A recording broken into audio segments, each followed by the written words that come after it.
what drew you to law enforcement and how did you join the FBI? Right. I'm third generation police. I'm born and raised in Bayonne, New Jersey, which is a stone's throw from here. I was the black sheep in my family. I was a horrible student. I never gave myself enough credit. And I thought, at best, I'll be a blue collar guy. I'll be a union worker. So I graduated high school. I always had the burning desire to do law enforcement. I still have my 8th grade essay that I wrote in summer school, right? Why I wanted to be a police officer. So as I aged, I hung out with all the bad eggs because I retaliated against my father. And I was, my relationship with him at the time growing up was kind of a little bit rigid. So a lot of things I did in life was to make him mad. So I would gravitate to the bad guys, to the gangsters, to the outlaw bikers in my neighborhoods and hang out with the bad element. I bribed my way out of high school, not my proudest moment, with a bottle of liquor. And I got my diploma. To the teacher or the principal? To my teacher. I have to know. My history teacher. Yeah. He told me, I had to buy him a bottle of Johnny Walker Blue and I'm not going to walk the stage if I didn't. So I went home. My mom, being a great Catholic, she, I felt terrible doing it, but she did it for me. And then I got a job in a phone company and I write about that in the book because it was important because I took all my experiences working in a phone company. Everywhere I went in life and everything I did in life from a kid up until the point today, adrenaline is my addiction. I love adrenaline. So I'd put myself in very, very traumatic situations. I would insert myself into drama. I just had a knack for it. So in the phone company, I would say, put me in the bad areas. Put me in a ghetto, put me in the projects, put me in the worst areas because I can survive there. I was used to it. I survived as a kid like that. So that's what I did. And then eventually my father said they were giving a police test in Hudson County. I took the test and I passed and I got the job. And I was amazed. And then shortly thereafter, a few months after, I came to work on a Harley Davidson motorcycle, which I told my chief, who knew me since I was a little kid.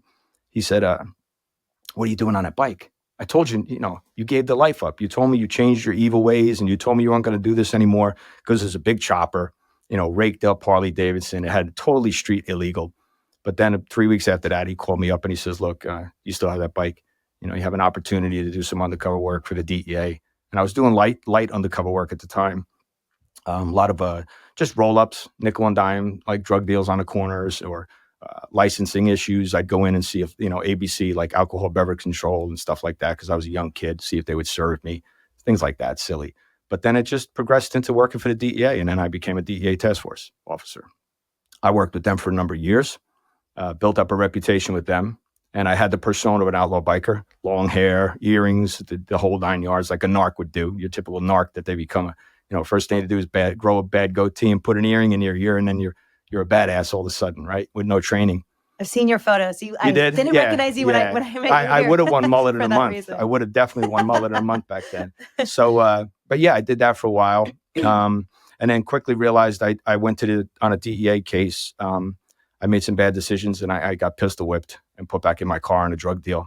So I had 2 young kids at the time.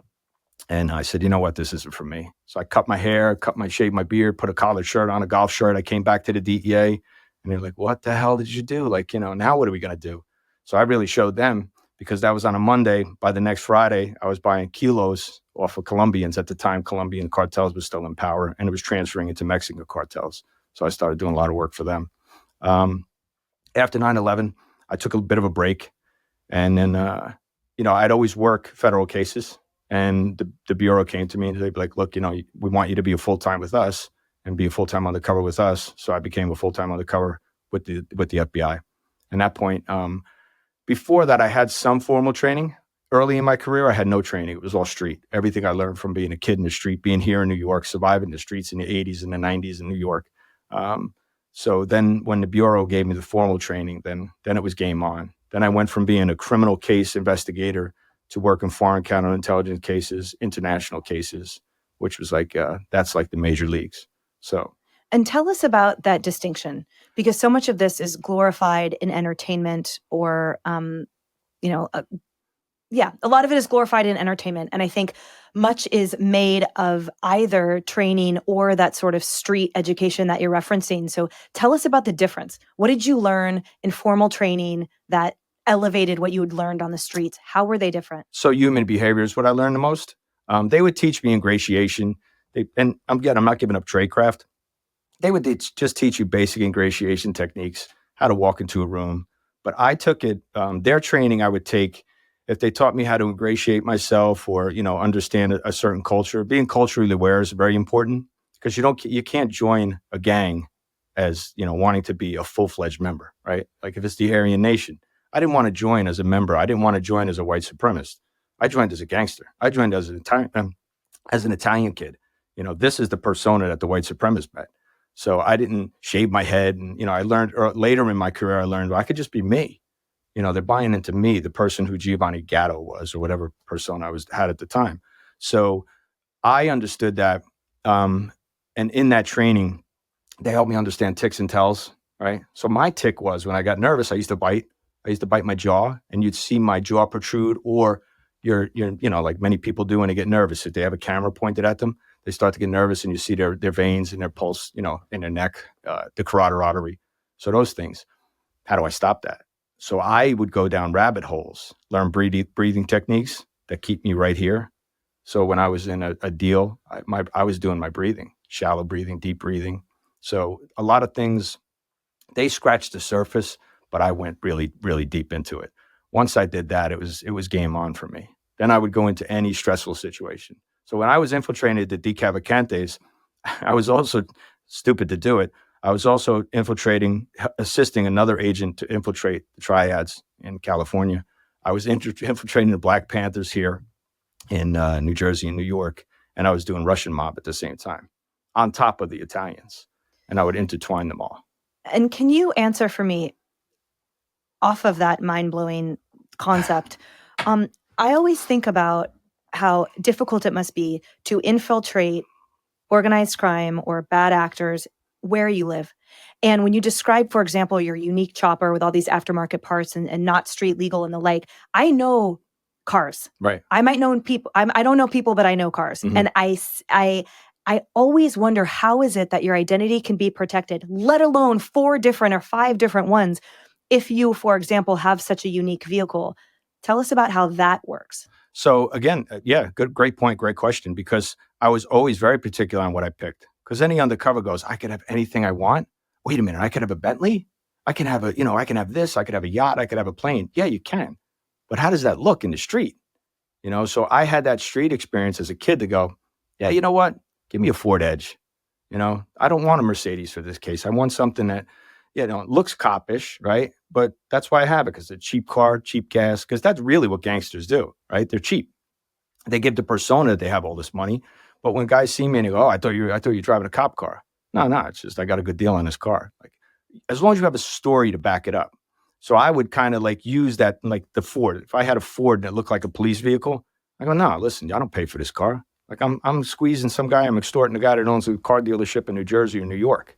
Like I don't pay for this at all. He just gives me the keys, and then when I need something new, that's what a gangster would do.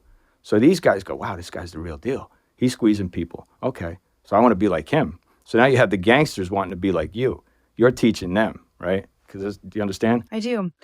So then, but let's talk about that in terms of, and what I meant by that was the point about being recognizable. Right. That I recognize that chopper, what's it doing on this block? Yeah. I recognize that edge, what is it doing over here? Right. You had a near miss, and it took place at a soccer game. Yeah. Can you describe that for us and Sure. what that felt like? Sure.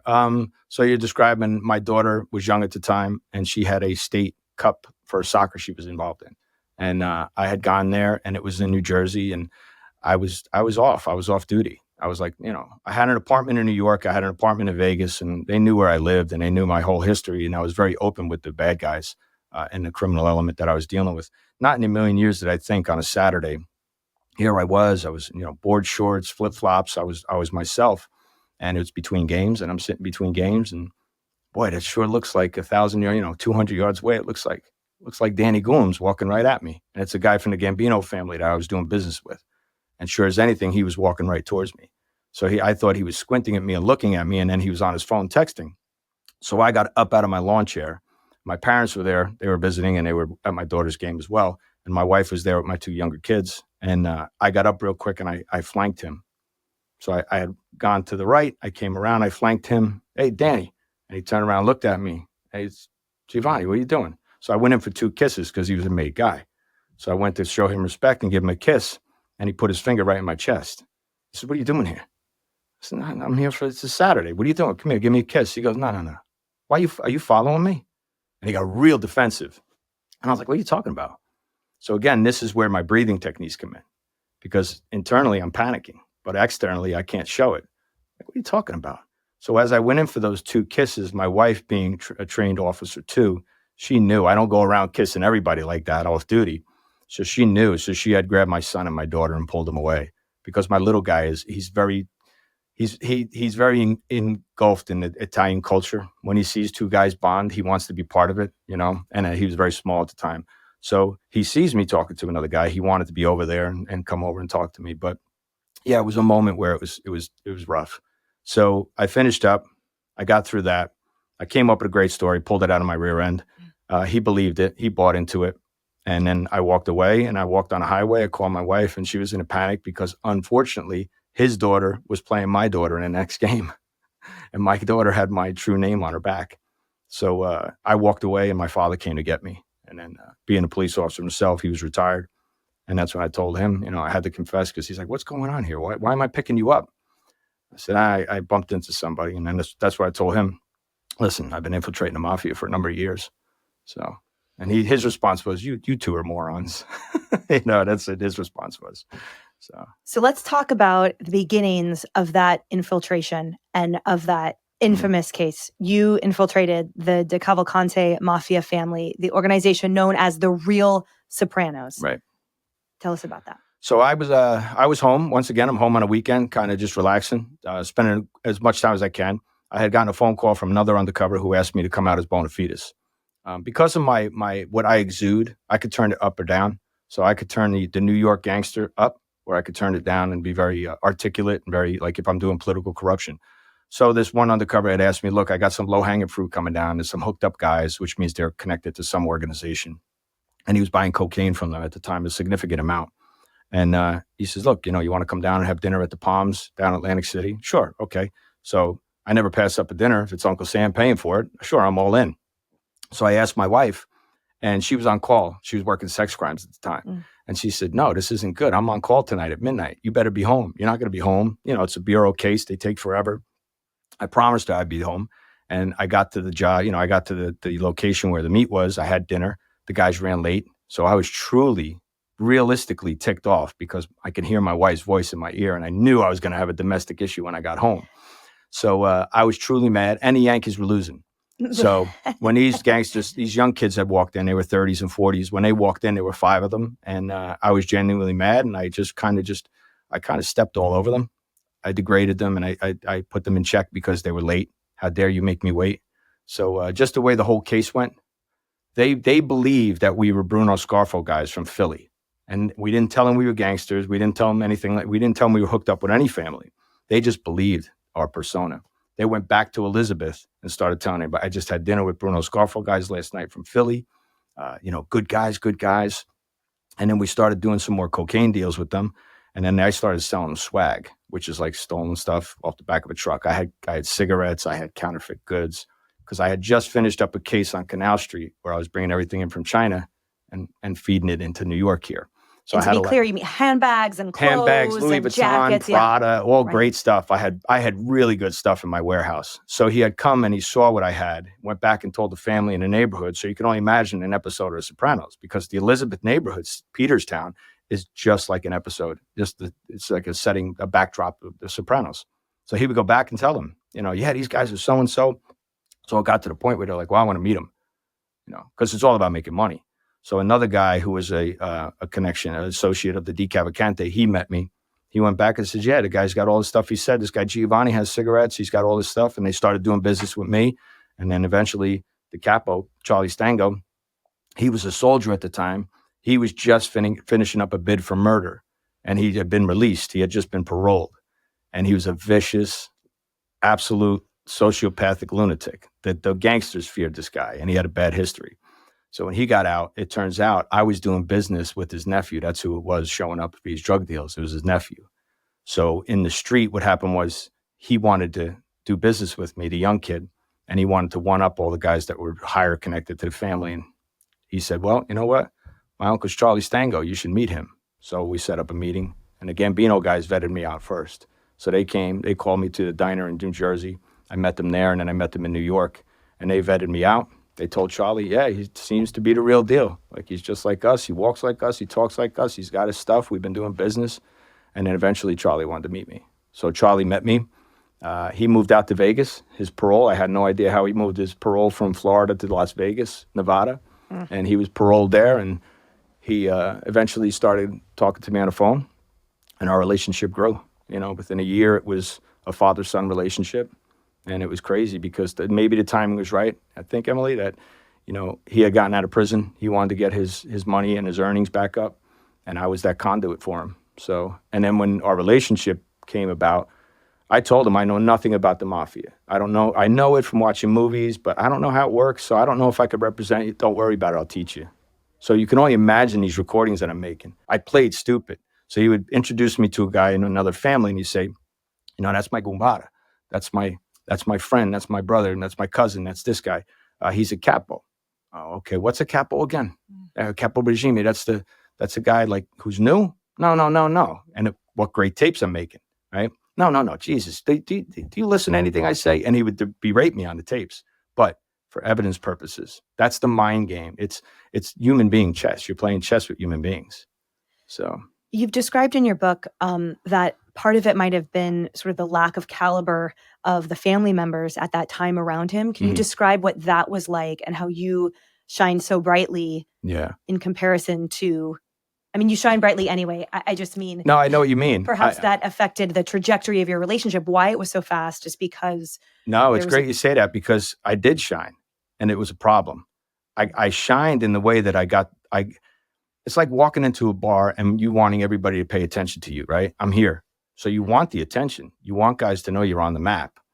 But at the same time, you can't come on so strong that you shadow. They're in your shadows, right? And that happened. When I met a guy, Luigi Oliveri, he was one of the guys that I first met.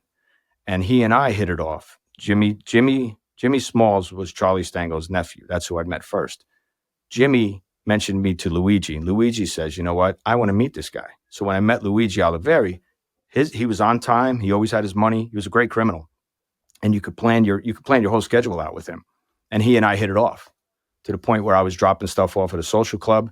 He trusted in me and said, look, I'm going to be honest with you, Giovanni. We know that the cops are looking at us. We have rats inside law enforcement, and we know that they're looking at us. I'm just saying it's a little weird that you just showed up. So I had to get through that. Once I got through that, it was game on with Luigi, and I was making a lot of money. But then when Charlie came around, he's a capo. He's a captain.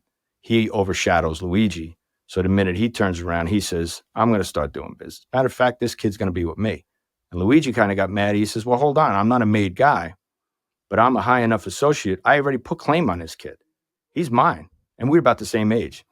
And Charlie goes, no. So what happened was months had gone by and some things happened and caused a sit down. So a sit down is when the administration has to sit down like a panel.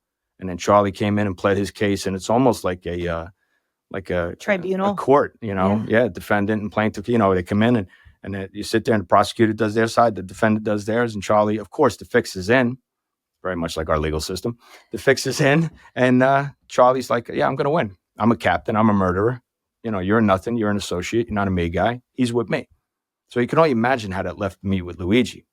So the turmoil was Luigi loved me when I was making money with him, but now I overshined him. So now I'm with Charlie, and Charlie had me come out, and I was doing some phone calls with him. And then one night he had a bad dream one night about me, and he called me up and left a message, and it said, "Listen, this is, it's Charlie's. If you have my number, lose it. Don't ever call me back again. And whatever you're doing with my nephew, if it's illegal, I want nothing to do with it. Don't ever call me back." What do I do now? So the bureau turned around. And they were like, "Well, case over. He's a murdering lunatic. We're not going to put you back in." And then my addiction to the adrenaline, I was like, but wait a minute, give me a shot. Maybe I could work with the Gambinos. Maybe I can get this, forget the decals. Maybe I'll do another family. And I kept working in the street, making money. And then eventually Charlie says, "You still making money with that kid?" Yeah. He's pretty good. He's a good earner. We're making money with him. Well, he's mine, right? So he reclaimed me. And then I was with him. And then Charlie actually called in the bosses and I went on the record with them. So I got called into Elizabeth a few months after I was with Charlie, probably 6 months or so. And he went on record with the administration, called the bosses in, introduced me, said that I speak for him now. And, he's with us and made it official. Not that I'm a made guy, but I'm going to be a high associate and I'm going to speak for him. And then once that happened, it was game on, because now Charlie was out in Nevada and he would call me up and say, hey, go see Louis with the Columbos. He's going to meet you in Times Square. Go drop some of your athletic shirts off to him, stuff that I had hijacked or stuff that I stole. I had Timberland boots and now I'm going to meetings. By the way, send him this message. So now I'm making recordings against other bosses and other families. I'm making recordings and Charlie just used me as a conduit. So the more he saw me working and representing him, he was a proud papa. And then he was like, that's my boy. That's my kid. You liked him? How was he? Oh, he's good, And then he always tell me what he said. Yeah, so-and-so said you did a good job. Keep it up. You're going to be something someday. So the family had a big riff. And I know we're cut for time, but the family had a big riff. The boss was passing the torch. John Riggy was the boss. And John Riggy was a union boss here in New Jersey and New York, and he controlled everything in the New York and New Jersey area. And he was getting ready to retire. He was in his 90s. So the family had a bit of a rift because they didn't know who was going to be the new boss. And there was a split in the family, and I kind of fell on one side with Charlie. Luigi fell on the other side, and it was bad because he never let it down. He never let it go. So some things happened. Again, I write about it in the book, but some things that happened along the way where Luigi ticked the administration off, and they decided he had gotten made right before the boss passed the torch. Luigi went and got himself made as a soldier, but he didn't do it the traditional way. He didn't go to a ceremony. He didn't have the burning of the saint in the hand and, the representation. John Riggy turned around and says, you want to be a made guy? All right. Bada bing, bada bip, you're made, you're done. And the administration was like, that's not the way we do things. So they wouldn't recognize him. So that caused a big rift in the family. So as Charlie's telling me this, we're having dinner one night in Las Vegas. And I was there to pay him on a job we did. And he started telling me, yeah, this Luigi, it's not good for him. It's not going to end well for him. And I was like, why? He said, well, they're going to clip him. I said, really? I said, but he's a good guy. Why are you going to clip one of our own? That's the life we are. This is how we do things. And then he says, and I talked to the administration and I told him, you'll do it. I'll do it. I'm going to kill Luigi. And he looked right at me, cold blue eyes. And he goes, why, you have a problem with that? Were you being recorded? Were you Oh, recording yeah, this at that moment? Yeah, it's all on recordings. And he said, you have a problem with that? I said, no. He says, be the man you were born to be. Be the man I've taught you to be. You can do this. I said, yeah, no, I could do it. He goes, all right. I said, all right, so you want me to use guys in my crew? So by that point in the case, Charlie's son was answering to me. He put his son under me in a crew. So I was running a crew for him. I wasn't a made guy, but I was doing the work of a made guy as a soldier. And I said, do you want me to use my crew? You want me to use our guys to do it? And because at the time it was 2 they wanted dead. And I said, he goes, no. He says, you got anybody else you could use? And I had introduced some outlaw bikers to Charlie previously. And they were undercover FBI agents. And one being, I always talked about them because I wanted these guys to know I'm not alone. I have people that'll come and defend me. So if you come at me or you try to hurt me, there's going to be repercussions. You can kill me and you can hurt me, but there's going to be a lot of bikers coming after you because that's the life I used to live before I was in the Italian life. So, and the Cosa Nostra. So he had met these guys. So when I said, well, I got my guys, the biker guys you met, he's like, yeah, perfect. Would they do it? I said, yeah, they're killing machines. We think it's the first rodeo. They'd do it. They'll do anything I ask them to do. So that's what it was. He says, all right, use them. So we planned a murder for months and months and months. And then they took one off the table and they were just going to kill Luigi. So I planned the murders for a while. And then, I guess it was 3 or 4 months for me to plan the murders because I wanted to make sure. Now you can only imagine this, Emily. As I'm trying to plan those murders, I have the mafia going, why isn't this guy dead yet? How hard is it to kill somebody? I got to figure it out. I don't even have a picture of this guy. You want a picture? I'll get a picture. I said, yeah, but what do you want me to do? I got to get close to him. I don't even know his pattern, like how he lives and when he's at the club. I got to do surveillance on him. So just go up to the thing, take a grenade and throw it in a social club and just blow the whole place up. What? He says, yeah, just run him over, cripple him, put him in a wheelchair, throw acid in his face. I want this guy gone. Great tapes. But then I'm thinking to myself, I'm not moving quick enough. Well, what if the administration takes this hit off the table and they decide all the problems in the family, they settled it, right? Let's say that the bosses sit down and everything going on inside the family, they worked it out and decide, okay, so-and-so is going to be the boss, so-and-so is going to be the underboss. We got it all sorted out. So forget the murders. We're not going to kill anybody. Well, what happens to me? I'm the guy that knew about the murders. I knew they were going to kill two of their own. So I would go to work every day wondering, is this lunatic going to kill me, or is he setting me up to go to a meeting? So from that point on, he was sending me into meetings and just, I saw what a sociopath he was. So I planned the murders for 4 months. And again, for evidence purposes, because on this side of the coin, I had the Bureau. They were like, okay, well, we don't want to end it. We still have to let's try to tie up our loose ends. Let's try to make all the tapes we can against so-and-so and the other families or so-and-so that we're doing business with. Yeah, I could respect that. And so I was juggling all these balls in the air, but at the same time. And then finally, I said, okay, it's a done deal. I think I'm going to kill him this week. I said, I pretty much got him down, but I just don't have a picture of him. And he says, I'm in his house. And he's like, yeah, I can get a picture. And he tells his wife, hey, you're friends with so-and-so on social media. You're friends with that Luigi, right? Yeah, print the picture out. Give me a picture of him. Great evidence for our point of view. He gives me that. And the crazy thing was, his wife sits down and says to me, Giovanni, when you go home and you get back to New York, don't talk to Jimmy Dirt. He's getting arrested on Monday. So what are you talking about? She says, listen, don't. I said, listen, you're crazy. You get all paranoid. Listen, don't worry. This is our world. We'll figure this out. She says, you don't believe me that Jimmy Dirt's getting arrested? She walks out of the kitchen. She goes in her office. She comes back with an arrest warrant from the federal judge and shows it to me. So I made a tape of that and I read it verbatim. I said, really? This is an arrest warrant for him? Yeah, he's getting arrested on Monday. What do you think? I'm lying to you? So that leak the whole time was her. So she was a leak. She used to work for law enforcement here in Jersey. And she worked for the federal government. And she used to do transcripts and all kinds of stuff for them. And she was the leak. That's crazy, because one of my questions that I had was when they said there's a rat in law enforcement, we know that we're being watched. I wanted to ask if that made you nervous in simplified form, what your thoughts are. So you tied that up. It was her. Or am I understanding this correctly, that essentially the Bureau was stretching out your times, your quote, planning the murders, because they were going to pull you out right before? That obviously you would never participate in such as an agent, so they were making sure they could gather all the evidence possible until that final minute. Is that correct? It is correct. Okay.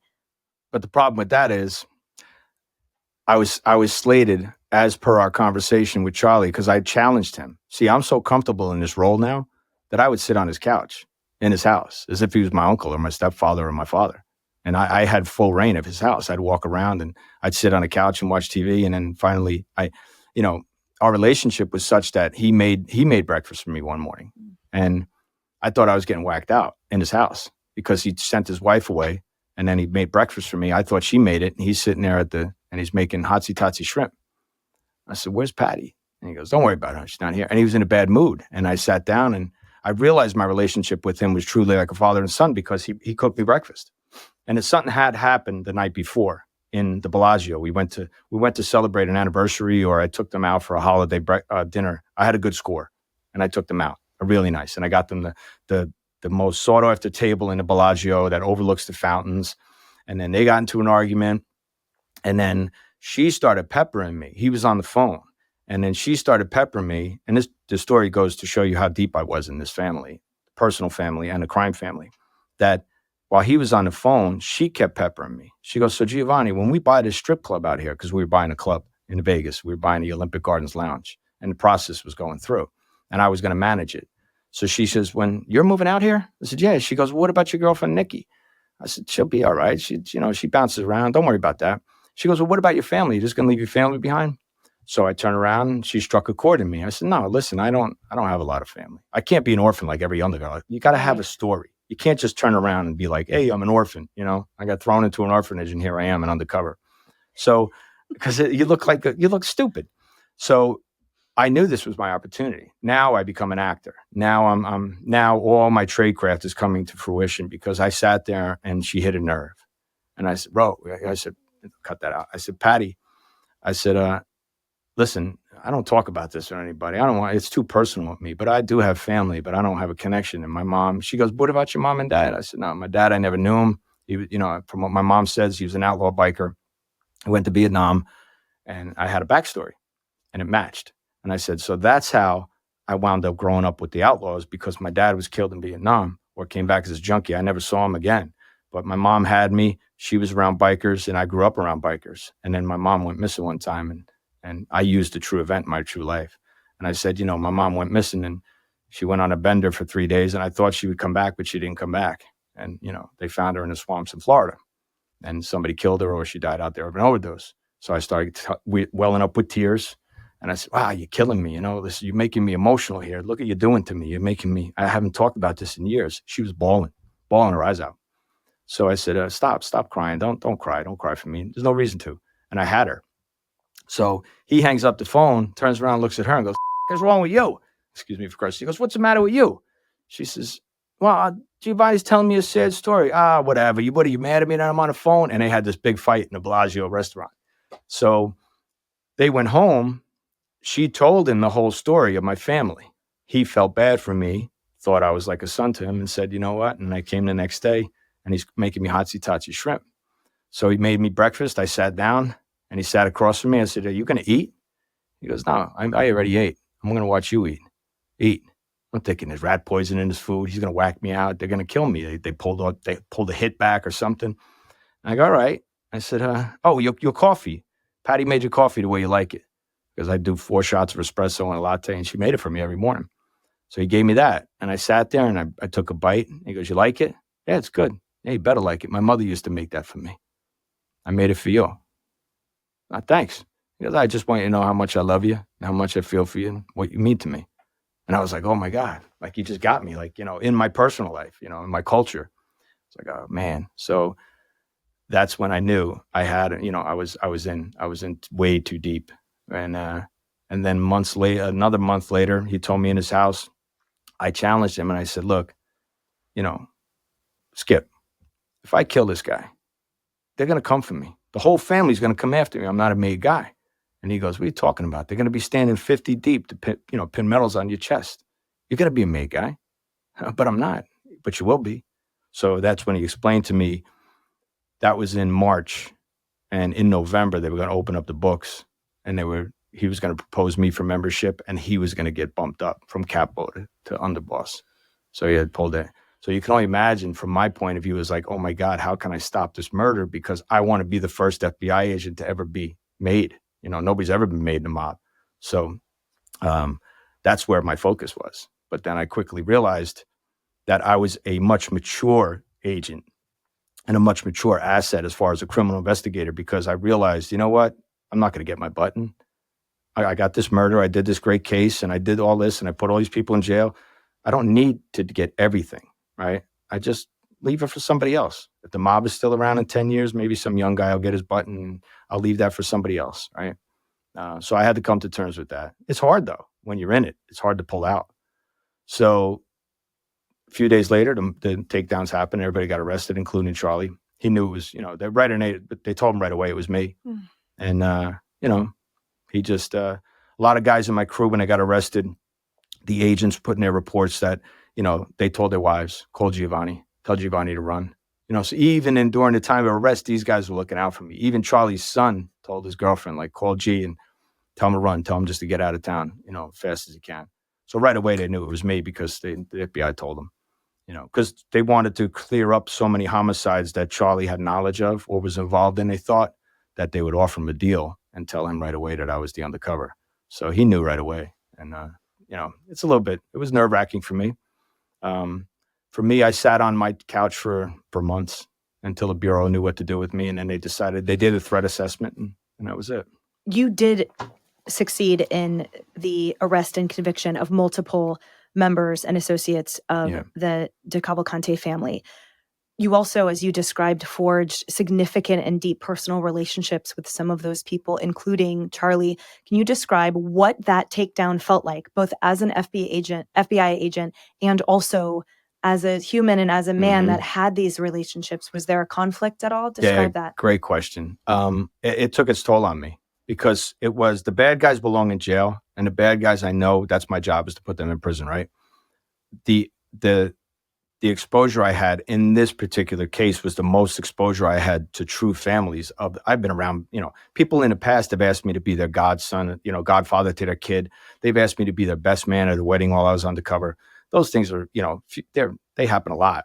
But this time it was my culture, what I'm familiar with, what I live on the outside, what I live in my true life is the way these people live their life. It was like walking into my cousin's house. So much so that one day I was at another capo's house paying him for a job that we did, a hijacking. And while I'm there making a tape against him, he's a murder and mayhem kind of guy, an old guy. His granddaughter walks in. And by that point, it's like, oh, yeah, your cousin's here, your cousin's here. Say hi to Giovanni. Hey, how are we? And here I am hugging this 19-year-old girl. She thinks I'm her cousin. Like, it's not, but the culture, right? Italians are close knit. Once they say like, oh, this is your cousin or this is your, your family. And go ahead, tell your cousin, tell Giovanni what you found out in the mail. Oh, I got accepted to, whatever college. It was a big college. And it's like, oh my God, you did. Congratulate. Big hugs. Thank you, thank you, thank you. He's crying, happy tears. I'm proud. My God, I'm so proud of you. And then the next minute, it's all right, let's go down to the basement and talk about murder. So it was like this emotional roller coaster. Charlie's grandson was attacked by a pit bull at the time. And, like I would say to him, what do you want me to bring him something? What are you going to bring him? You going to bring him new skin? What are you going to do? Like, dude, you want me to take care of the kid? Yeah. If you want to bring him something, send him something, and then Anthony is there in the hospital with his son who was attacked by the dog. And I knew I knew the kids from pictures. I knew the kids from stories that these guys would tell me about. And, Anthony turns around. He's like, oh, your Uncle Giovanni's on the phone. Say hi, Uncle G. Hey, Uncle G. Kid could barely talk. And I'm like, hey, buddy, and I'm lying to this poor kid now, like I'm making believe. It takes its toll on you. And any undercover that says it doesn't bother them, they themselves might be a sociopath, because that's the human side of it. It should bother you. It really should.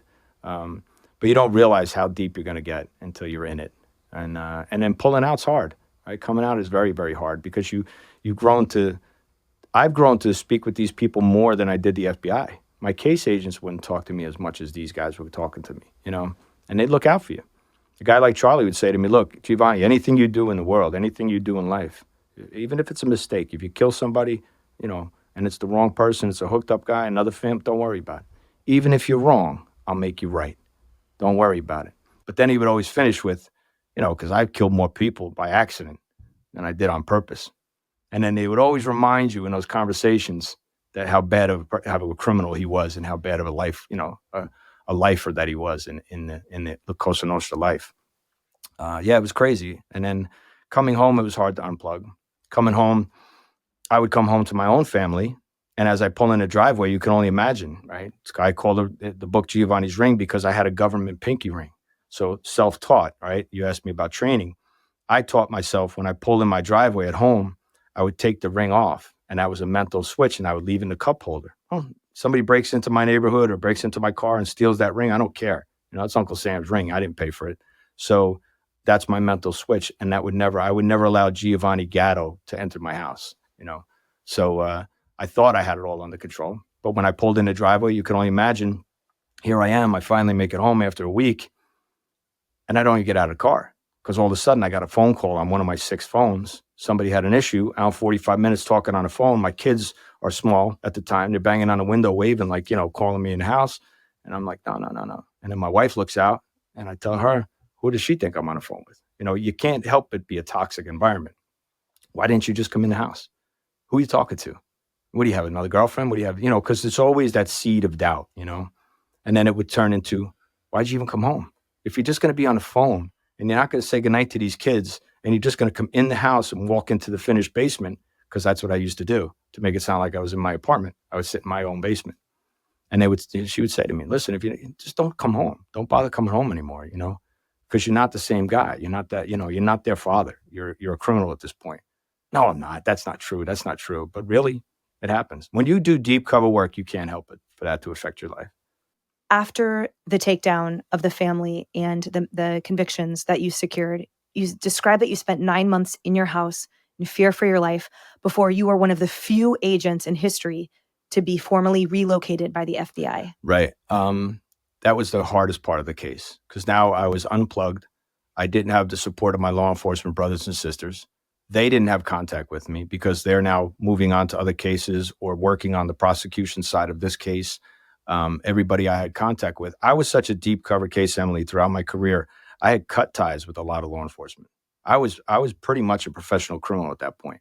So I wasn't engaged in my police union anymore. I had cut ties with people that were the godfather, police officers that my kids' godfathers. They didn't even know where I was at this point. That's how deep cover I was. So I was just a paid criminal at this point in my career. So when I sat on my couch, I had all my phones. The Bureau didn't take all my burner phones, and I had 9 phones. I would lay them out there, and I'd sit around all day. And my wife, it was up to her to get the kids to school or get them ready for daycare. It was her job to get them grocery shopping, get them, back to the house. So there's a lot of resentment that comes over that. So as the Bureau is trying to figure out how to relocate its first TFO, where are they going to get the funds from? It was just kind of hang out at home. So wait a minute. So now I'm under house arrest, just like Luigi, just like this guy, just like that. They're under house arrest. They're on, a bracelet. So pretty much I am. So you start to build resentment. Oh, can I come in the office? Yeah. When we need you in the office, we'll send a car. They sent a car. They'd pick me up at a hotel. I'd lay on the floor of the SUV, and they would drive me to my field office, the FBI field office. So that's how I'd get in and out, like a dog. So I'd lay on the floor, and they make jokes. Lay on the floor like a dog. That's what they'd say, like jokingly. Just police jargon and police, humor. But after a while, it starts to build on you. So yeah, your buddies. What buddies? Yeah, your buddies that we arrested. This guy doesn't want to plea out. They're not my friends. Like, you guys are my family. Like, I was portraying myself as a bad guy. Like, the law is my friends. Like, they're not my friend. Yeah, your buddy and this one and that one. So I got a lot of resentment towards that. They told me, I said, look, I got to get out of my house. So they're like, just grow a biker beard back. If you grow a beard, it's really, the minute I grow a beard. So all these silly things that they were suggesting to me while they tried to find the money, they came in, headquarters. They were gracious enough they gave me at the time, Comey was the director of the Bureau. They gave me his head of security, and he came to my neighborhood and my town to do a threat assessment on me. I failed that miserably because Luigi was wind up living close by, close proximity. The bosses would live in close proximity to my house. All the places I lived, all the places my family went, they lived and went. So I couldn't go anywhere until one day they finally said, yeah, no, we need to move you like today. So grab bags, we're not packing up the house, just, grab a few bags and we got to go. But those few months, you can only imagine my little guy, he was 5 at the time, I think maybe. And he had to do evac drills with the Bureau. I had to do ops plans for my kids. So all this stuff is traumatizing to me at the time. I have really now brought this undercover world, just like my wife told me and warned me, you're going to ruin, I write about in a book, you're going to ruin our life. This is going to be the end of us. And I didn't hear it. I didn't want to hear it because of my addiction to it. So you can only imagine how many times I had to listen to that, So finally they were like, yeah, you need to go. So we did. So I went from safe house to safe house until they could figure out where to relocate us to. So, and then when I did come back to visit, or I came back to take care of my house or do something, I had to constantly call the FBI agents, and you become a burden, because again, I come back on the weekends. FBI agents are off, they're done come Friday, they're done for the weekend. So here I am calling them up, and they'd have to leave their house to come and pick me up or watch over me or surveil me. So, just so much I felt like a burden, at the end of the case. And then I said, for what? For 10 guys getting arrested? It should have been 100 guys. The prosecutors, the AUSAs, the U.S. attorneys, why didn't they prosecute 100 guys? I made tapes against 4 to 5 families, bosses. Like, why are you not doing your job? So that had gotten in and set in me, and a lot of resentment on that side. But then it's funny because the more mature you kicks in, and you go, you know what? You did your job. I did my job, and I collected the evidence. That's not the attorney's job. That's their job. I gave you the golden nuggets, and I gave you everything you needed. If you choose not to prosecute them because you're lazy, or you think there's another case, a terrorism case or something that's sexier in the news, and you just chose not to do this, that's on you, But then I also started to realize from a more mature investigator's point of view, the intelligence that I built on this case was tremendous. It's like no other. There's no other. And Jack Garcia was the one who reminded me of that, because he reached out to me. And when he did, he was truly my lifeline, because he was the one that said, how you doing? I said, I'm a little messed up, but I'm getting through. And he said, look, they do it to all of us. Don't take it personal, G. He says, they do it to every single one of us. You're one of the few that have made it as far as you have. He says, but don't take it personal. Just, you did your job. And then he reminded me of the intelligence that I built and all the evidence that I built up for the Bureau and for the government that has never been done before. How the families interact, and the tapes that I made were tremendous nuggets. Like everybody traditionally thought the 5 families worked independently of each other, but I was able to show, because of the meetings that I was taking with the bosses and being sent with messages, that how they interacted and how they shared power. So, so for me, that was that put closure on it for me. Then I got relocated and I sat around, for a long time, didn't know what to do with myself. And, the world has a way of working itself out, because I wound up getting involved with mental health and addiction. And now I run programs for veterans and first responders. Thank you, Giovanni, for your service. Thank you for that incredible contribution to justice. Thank you. In the form of all of that intelligence that you described, the sacrifices that you and your family made. Thank you, Emily. Thank you. You don't need this, obviously, but did the FBI ever give you a formal commendation or award recognizing you for that incredible service and sacrifice? No. God, no. Throughout my career, they didn't. There were other cases I worked before this one that, myself and other undercovers and the case agents would get the awards. The undercovers do not get acknowledged. The amount of hours of recordings that you were able to obtain is frankly unfathomable, and you set history precedents with that with the FBI. Were you ever subjected to a pat down? Oh, yeah. Prior? Oh, God, yeah. And each time they just didn't find it. There, by the grace of God, they just didn't find it? Yeah. And they do it in such a subtle way. They come over where you're sitting eating dinner and they put their hand on your back and they rub your hand and they'll search you that way. They'll do little things. But then there's times when I messed up, I let my guard down. I write about in the book the time when I pulled into a gas station and I had my wire on me and I was trying to plug the battery in. And again, I'm older now at this point in my career, and my vision was going, and I was my machismo didn't let me put my glasses on. So even in a car by myself, I'm in my Escalade going, I can't see this. So I turn the dome light on and I can't see these damn wires that go in the battery. And as I'm trying to put it in, my passenger door rips open and I hear a guy scream, "Give me all your money." And it's Charlie's son in a black jacket and a black Yankee hat turned backwards. So what I had done was I stuck it under my seat, the wire. I mean, it was all exposed. It was in my belt. And I stuck it under my seat. And he turns around and goes, "Whoa, whoa, whoa, whoa, gee, it's me. It's White, it's Anthony. Don't shoot. He thought I was reaching for my gun. So, it was one of these heart-stopping moments. It was funny, but it made for a great tape because we were on a wiretap at the time. He called his old man the next day and said, "Did Giovanni tell you what happened? He almost shot me."